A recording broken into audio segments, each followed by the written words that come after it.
আজকে হুবহু রেস্টুরেন্ট স্টাইলে চিকেন ড্রামস্টিক করে দেখাবো। এই মুরগির রানের পিসটুকু লাগবে স্কিন সহ। এটাকে আমি ধারালো ছুরি দিয়ে মাঝখান দিয়ে কেটে নিয়েছি, কেটে মাংসগুলোকে একটু ছাড়িয়ে নিয়েছি। এভাবে করে আমি ড্রামস্টিকটা তৈরি করব। তো এর জন্য প্রথমে লাগবে আদা রসুন।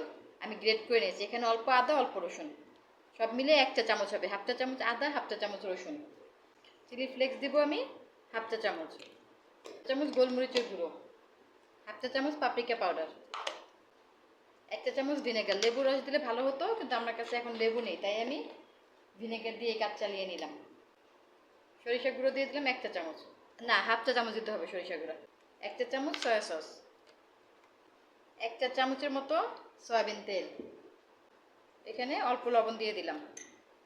এই হট সসটা খুব ভালো, সিরাচা কোম্পানির হট চিলি সস। এটা দিলে টেস্টটা একদম রেস্টুরেন্ট স্টাইলে হবে। এটা দিয়ে দিব, এটা অল্প দিতে হবে, এটা কিন্তু অনেক ঝাল। এটা আমি দিব হচ্ছে চা চামচের 4 ভাগের 1 ভাগ, হাফ চা চামচের অর্ধেক। আর দিব হচ্ছে চা চামচের হাফ চা চামচ এইচপি সস। এই এইচপি সসটা চিকেনে দিলে খুব ভালো হয়। এইচপি সস এটা হলো হাফ চা চামচ। একদম মিহি কুচি করে কাটা ধনিয়া পাতা।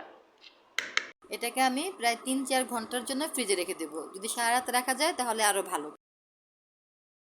এটাকে আমি প্রায় 3-4 ঘন্টার মতো ফ্রিজে নর্মালি রেখেছিলাম। এখন এটাকে বের করেছি, বের করে জাস্ট এখানে আমি 1 টেবিল চামচের মতো টমেটো সস দিয়ে নিয়েছি।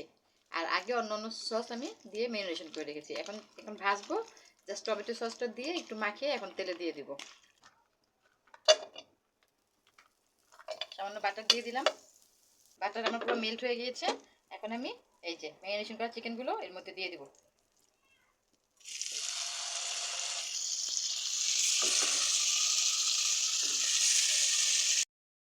বাটারটা মেল্ট হয়ে গেলে এখন আমি সবগুলো চিকেন দিয়ে দিলাম। আর এটাকে এখন একটু হাই ফ্লেমে, মানে হাই আঁচে এক পাশ লাল করে একটু ভাজতে হবে। যখন একটা সাইড লাল হবে তখন আমি অপর পাশ উল্টে দেবো, যে এরকম একটু লাল লাল হবে। অপর পাশ উল্টে দেবো, ঠিক এই পাশটাও আবার আমি লাল করে ভেজে নেব। দুইটা পাশই লাল করে আমার ভেজে নিতে হবে, তাহলে একটা স্মোকি ফ্লেভার চলে আসবে।